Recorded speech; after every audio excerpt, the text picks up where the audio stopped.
Page number 333।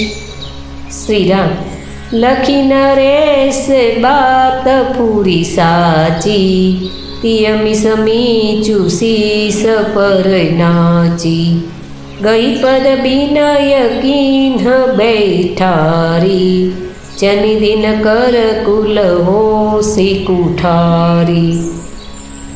રાજાએ સમજી લીધું કે વાત ખરેખર સાચી છે। સ્ત્રીના બાને મારું મૃત્યુ જ માથા પર નાચી રહ્યું છે। ચરણ પકડીને તેને બેસાડી અને વિનંતી કરી કે તું સૂર્યકુળની માટે કુહાડી ન બન।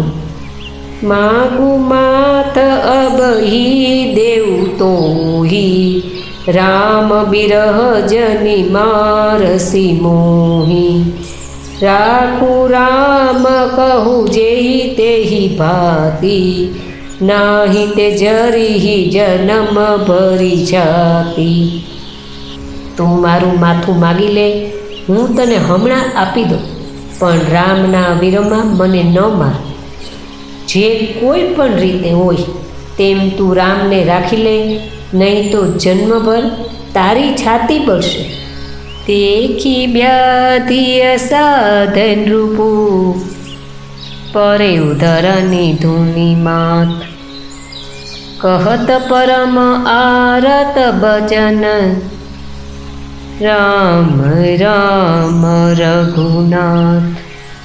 રાજાએ જોયું કે રોગ અસાધ્ય છે, ત્યારે તેઓ અત્યંત આર્તવાણીથી હા રામ હા રઘુનાથ કહીને માથું કૂટીને જમીન ઉપર પડી ગયા।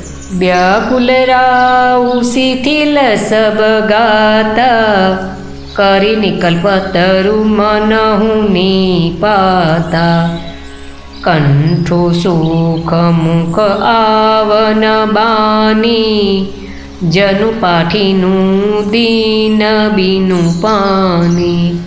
રાજા વ્યાકુળ થઈ ગયા। તેમનું આખું શરીર શિથિલ પડી ગયું, જાણે હાથણીએ કલ્પવૃક્ષને ઉખાડી ફેંકી દીધું હોય। કંઠ સુકાઈ ગયો, મુખથી વાત નથી નીકળતી, જાણે પાણી વગર પહીના નામની માછલી તરફડી રહી હોય। પુનિ કહું કટુ કઠોર કૈકેયી, મનહુ ગાય મહુ માહુર દેયી, જો અંત હું અસ કરત બુरहेવું, માગું તુમ કેહી બલ કહેવું। કૈકેયી ફરી કડવા અને કઠોર વચન બોલી, જાણે ઘામાં ઝેર ભરી રહી હોય।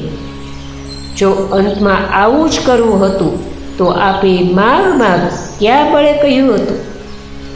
દુઈ કી હોઈ એક સમય ભુઆલા, હસબ ઠઠાઈ ફૂલાઉ બગાલા, દાની કહાઉ બરુ કૃપનાઈ, હોય કી ખેમ કુશલ રૌતાઈ। હે રાજન, અટ્ટહાસ્ય કરીને હસવું અને ગાલ ફૂલાવવા શું આ બંને એકી સાથે થઈ શકે? દાની પણ કહેવડાવવું અને કંજુસાઈ પણ કરવી શું રજપૂતાઈમાં ક્ષેમ કુશળ પણ રહી શકે છે? છાડહું બચનું કીધી રજુ ધરહું, જની અબલા જીમી કરુણા કરહું, તનુતિય તનય ધામુ ધનુ ધરની, સત્યસંધ કહું તૃણ સમબરની। કાં તો વચન જ છોડી દો, કાં તો ધૈર્ય ધારણ કરો। આમ અસહાય સ્ત્રીની માફક રૂવો કૂટો નહીં। સત્યવ્રતિને માટે તો શરીર, સ્ત્રી, પુત્ર, ઘર, ધન અને પૃથ્વી બધા તણખલા સમાન કહેવાયા છે। અસ્તુ।